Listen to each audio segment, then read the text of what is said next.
इसमें most important चीज़ ये है कि जो बेसिक डेफिनेशंस हैं आपकी लाइन की, पॉइंट की, ये सब इक्विलेट नहीं दी हैं। इसलिए इक्विलेट ज्योमेट्री में हम इन सब के बारे में पढ़ेंगे। थेल्स पर में जो आया था आपका थेल्स, इन सब के बारे में। ओके, चलिए देखते हैं। ये देखिए, ये आपके जो मैथमेटिशियन है इक्विलेट ने, इनका बॉर्न हुआ था 325 में और डेथ हुई थी आपकी 265 इसमें, ठीक है ना। तो Euclid definitions and axioms and postulate, कुछ डेफिनेशंस इनने दी, मोस्ट इम्पोर्टेंट डेफिनेशंस हैं, ये आपको पता होना चाहिए। तो डेफिनेशन देखिए पॉइंट की इनने क्या दी थी। A point is that which has no part, मतलब पॉइंट जो होता है उसमें कोई पार्ट नहीं होता। पॉइंट एक प्रकार का डॉट होता है। ओके, तो ये अकॉर्डिंग टू इक्विलेट डेफिनेशन क्या पॉइंट की, point is that which has no part. Clear.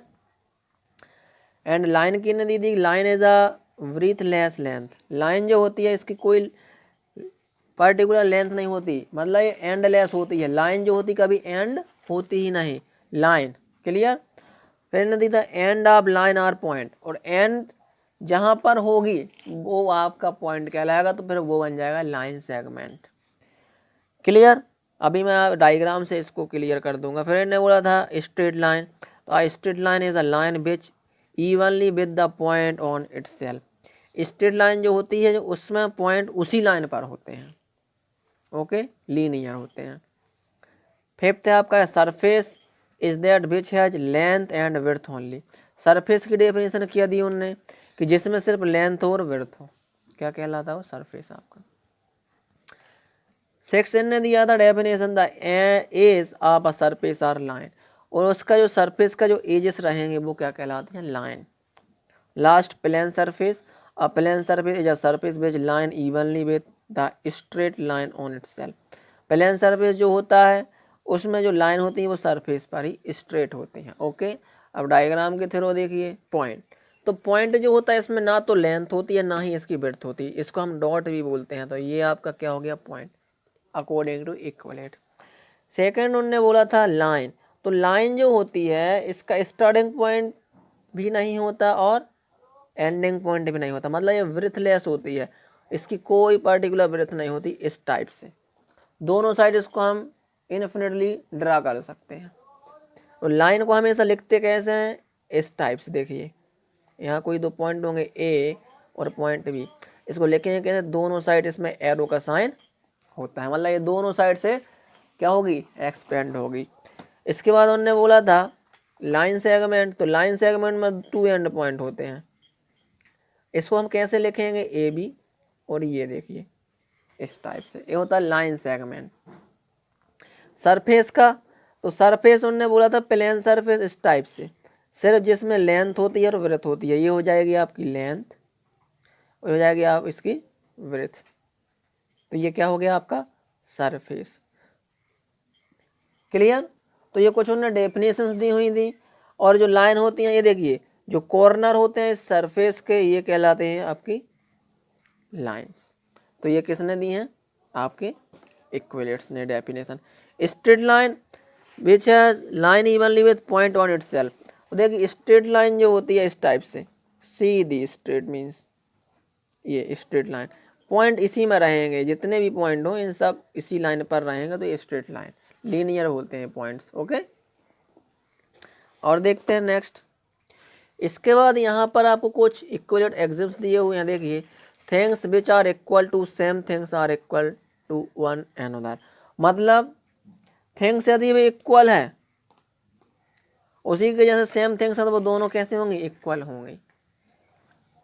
If equal are added to equal the whole are equal, यदि इक्वल में हम इक्वल को क्या कर दें, ऐड करेंगे, तो जो आपका होल बनेगा वो भी कैसा होगा, इक्वल होगा। If equal are subtract from equal the remainder are equal, और इक्वल में से इक्वल को सब्ट्रैक्ट करेंगे, जो रिमेनिंग बचेगा वो भी कैसा होगा, equal. Things which coincides with one other are equal to one other. अब देखिए कोई थिंग्स है वो कैसी है, कोइंसाइड्स है, तो वो कैसी होंगी, एक दूसरे से भी इक्वल होंगी।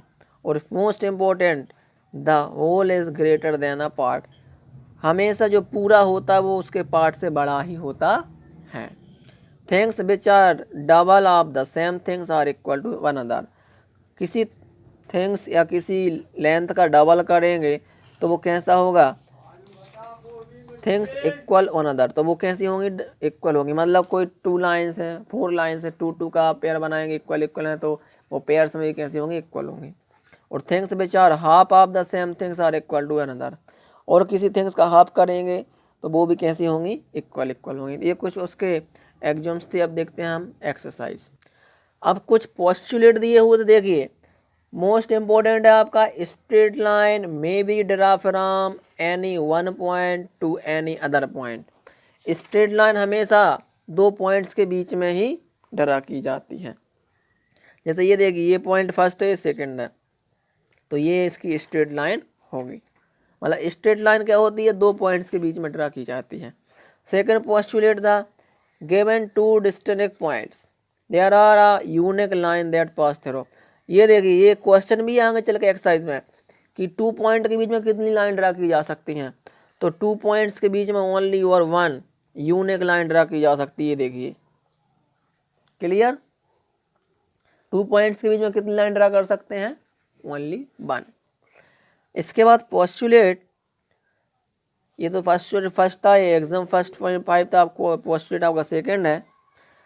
Terminated line can be produce infinitely. देखिए, एक टर्मिनेटेड लाइन है, इसको दोनों ओर हम जितना भी चाहें उतना ड्रा कर सकते हैं।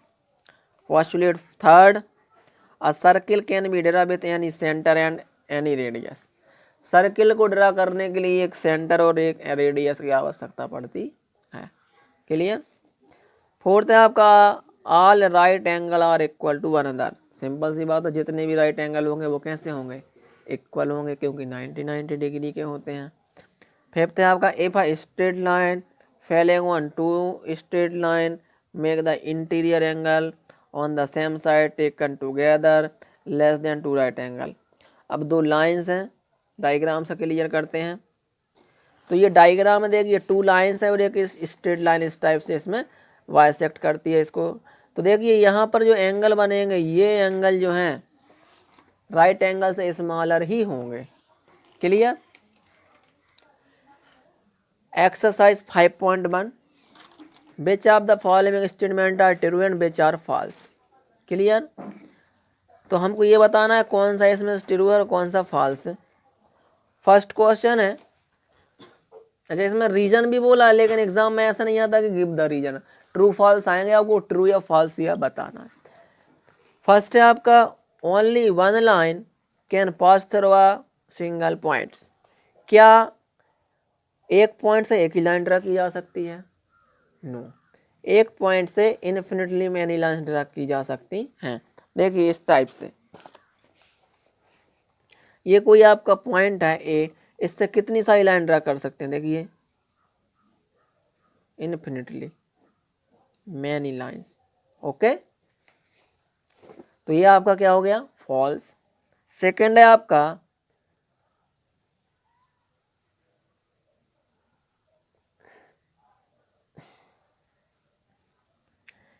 इसी में सेकंड है आपका, there are an infinite number of line which pass through two distinct point. दो पॉइंट से इन्फिनिटली मैनी लाइंस ड्रा की जा सकती हैं, या ट्रू है या फॉल्स, फॉल्स। टू पॉइंट से ओनली वन लाइन ड्रा कर सकते हैं। देखिए एक थ्योरम भी होती है, ये दी है आपकी theorem, two distinct line can not have more than one point. इसका मतलब ये वाला नहीं आपका, तो ये जो है क्या रहेगा, टू पॉइंट से एक पॉइंट ए हो गया और एक पॉइंट बी हो गया, इससे कितनी लाइन ड्रा की जा सकती है, ओनली वन। और आपका जो ट्रू फॉल्स है, इसमें बोला गया है कि infinite number of line which can be draw, तो ये क्या हो जाएगा, false. Third, a terminate line can be produce infinitely on both the side. अब एक टर्मिनेटेड लाइन को हम दोनों तरफ से इन्फिनिटली बढ़ा सकते हैं, तो ये ट्रू है आपका, बढ़ा सकते हैं। Fourth, if two circle are equal then their radius are equal. Simple सी बात है, जब सर्किल इक्वल तो रेडियस इक्वल होगी, तो ये भी आपका ट्रू। एंड फिफ्थ डायग्राम, ये डायग्राम बना 5.9, if A B is equal to P Q. A B और पी क्यू कैसे हैं, equal. And P Q is equal to X Y, और पी क्यू भी एक्स वाई के इक्वल है, तो बताइए ए भी इक्वल एक्स वाई होगा कि नहीं। सपोज ये 5 सेंटीमीटर था तो ये भी कितना होगा 5। जब ये दोनों 5 और ये भी इक्वल हैं तो ये 5 तो ये 5, तो ये दोनों भी कैसे रहेंगे, इक्वल होंगे कि नहीं, इसलिए क्या हो गया ट्रू। तो ये हमारा ट्रू फॉल्स था। अब हम देखते हैं क्वेश्चन नंबर 2।